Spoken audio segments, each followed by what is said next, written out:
In 2003, I was living my life like I normally do. I hiked a lot. I rode my bike. I walked the Bix 3 times. I started feeling pressure on my chest, and my breathing started getting labored. It got to the point where I knew something wasn't right. I went to an allergist to see if I had developed any allergies, but those all came back negative.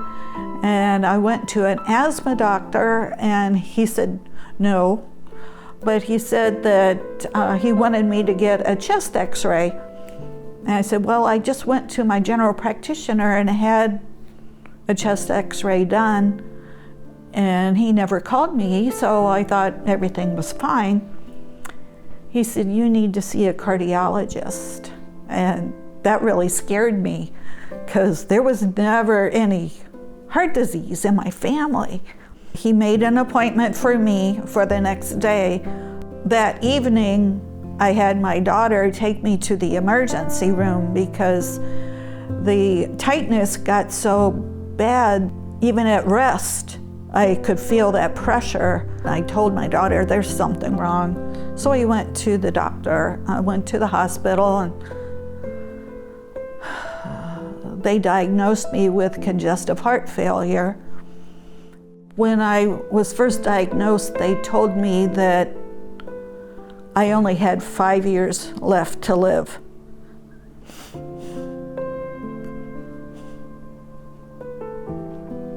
At that time, I had a daughter that had just gotten married in July.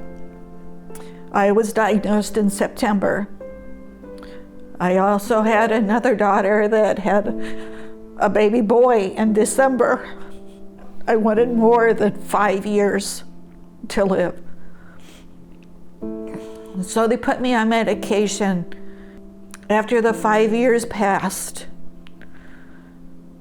they installed a defibrillator in my chest, telling me that my heart was too weak and I was on borrowed time. In 2017, I had outlived what all the doctors had told me, and the medication started not working correctly. I started feeling tired and more pressure on my chest. And I asked my cardiologist what was next. And he said, there's nothing more. You're not sick enough for anything else. There was a program in the University of Iowa that it was the install of a heart pump. It was called a left ventricular assist device, or LVAD. The LVAD helped regulate your heart. When I wasn't sleeping, napping, or whatever, I would have batteries on, and then at rest or at sleep time, then I was plugged into the wall. Even with an LVAD patient, you had anywhere from 5 to 10 years of life left. They told me my pressures were too high and that I couldn't go home, that I was going to have the LVAD installed in my chest. If I didn't, I wouldn't see past Christmas. When I went in for the evaluation, it was August. I just had my 60th birthday. When I had the surgery, my body was so swollen that they couldn't get my chest to close. So they put me in a chemical-induced coma for 2 weeks until my body slowly, they were able to close my chest.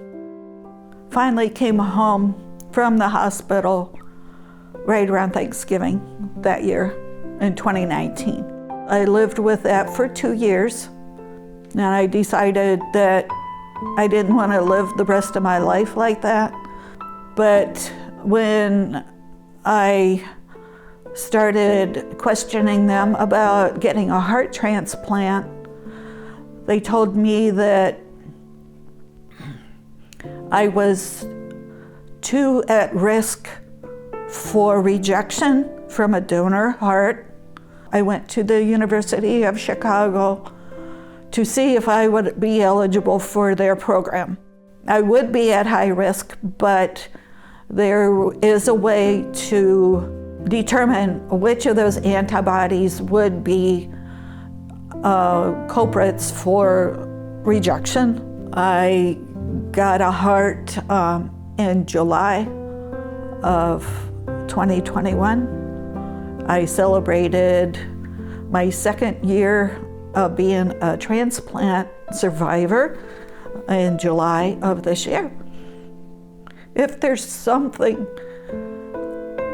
not right, be your own advocate.